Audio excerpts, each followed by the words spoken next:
This is a video essay of stop motion animation. I'll be talking through the techniques used in stop motion animation and the pioneers who developed these techniques. The persistence of vision is in basic terms what allows you to see a succession of rapidly changing images as a moving image. A motion picture, even today with the use of digital equipment, is still made up of these rapid changing images, which are also known as frames. The more frames shot for a second of footage will give you a clearer and more detailed motion picture when slowed down. Persistence of vision is also what plays a role in the world not going black every time we blink. When light reflecting off that image goes, the image is still retained in your head and fades after a few seconds. When images are played in succession, your brain will retain each individual image, and these images will overlap in your head, which gives the illusion of a moving image. Basic form of persistence of vision being identified is when using a flipbook. We know that all images are separate, but when played in rapid succession it appears to be a smooth moving image. The concept of stop frame is that the movement of an object is captured one frame at a time. When something is changed and captured in a separate frame, and the sequence is then played back, this is where you get the illusion of a moving image. Frame rates are important when using stop motion animation, as this is what allows a more detailed image. For each second of video, you have a certain amount of frames. It is when you change the amount of frames per second when the difference in detail will be visible. If you shoot 12 frames per second of footage, each frame being different from the last, the image will not flow as smoothly as if you were to shoot 24 frames per second. When you use slow motion, this is where you can see a real distinction between the frame rates. If you were to slow a motion picture down, if it was shot at 24 frames per second, the images will not flow smoothly, and you can almost see the individual frames. Whereas, if you were to slow down a moving image that was shot at 400 frames per second, the image will proceed to flow smoothly without the frames appearing to break up and them becoming individually detectable. The movement of models as a general term is quite subjective to how you want a stop motion animation to look aesthetically. This means that if you want a basic stop motion animation with objects moving in a jerky fashion, then you would shoot fewer frames per second. Whereas, on the other hand, if the desired goal is to produce something that looks really detailed and runs smoothly and almost flawlessly, you would shoot a high number of frames per second. A way of moving models is using armatures. These are small metallic structures that you build your character around.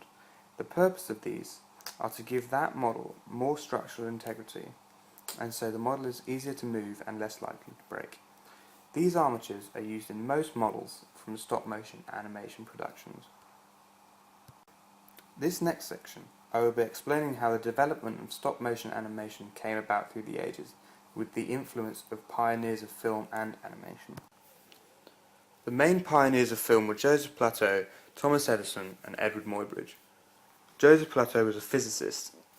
He was the first person to demonstrate the illusion of a moving image using the circulation of counter-moving discs with images that have small increments. This was way back in 1832. He called this device the phenakistoscope. Thomas Edison was the inventor of the kinetoscope. This was the device to also display the illusion of the moving image. This was invented in 1888 and was designed for the use of one individual at a time.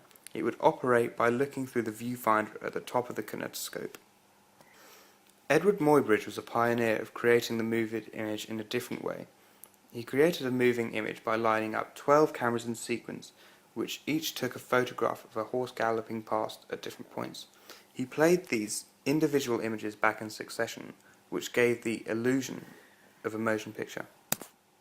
The developers of the techniques used in stop motion animation were Willis O'Brien, Ray Harryhausen, and Lotte Reiniger. Willis O'Brien was a key figure in the development of stop motion. He was renowned for his work on The Lost World and King Kong. O'Brien is mainly credited for his contribution to the particular field of film and his understanding and expertise in this area, rather than producing a new mechanism or product to do with development of stop motion animation.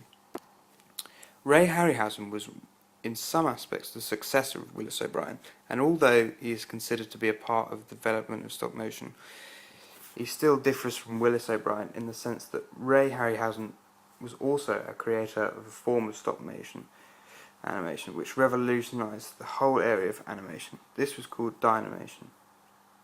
Dynamation is a process where a live action object is projected onto a rear screen. In front of this is the model on the animation table. This process allowed him to place objects onto a screen like this. Lotte Reiniger also developed stop motion in a separate way. She developed animation through silhouettes. She was credited for her development of fairy tales being viewed as these silhouette animations. Her most famous was Hansel and Gretel. Today, animation has been developed to a really high standard and has become a huge genre in modern popular films. To name a few of the main directors in modern animation are the brothers Quay, Tim Burton and Aardman Animations. The brothers Quay are identical twins born in Pennsylvania, America. They are most notable for their stop-motion animation films such as The Street of Crocodiles. Tim Burton is another notable director of animated films. The most famous are films such as The Nightmare Before Christmas, Coraline and The Corpse Bride. Tim Burton has produced animated films that consist of smooth-moving characters and detailed form. Aardman Animations is mainly a studio and company founded by the two film animation directors Peter Lord and David Sproxton, who are famous for subsequently creating a very iconic series of stop-motion animation productions, or more specifically claymation productions such as Wallace and Gromit. Animation can be displayed in a number of different genres and forms. The genres range from light horror, like the work of Tim Burton, to light entertainment like Wallace and Gromit. The form of a lot of animated productions differ as well. For example, there are many short productions like Morph, but many feature film productions like Corpse Bride. These feature-length productions are mainly viewed firstly via the cinema screen and then DVD, although the shorter animation productions are publicised through television. Stop-motion animation is also featured in a number of music videos, such as Her Morning Elegance by Oren Lavie.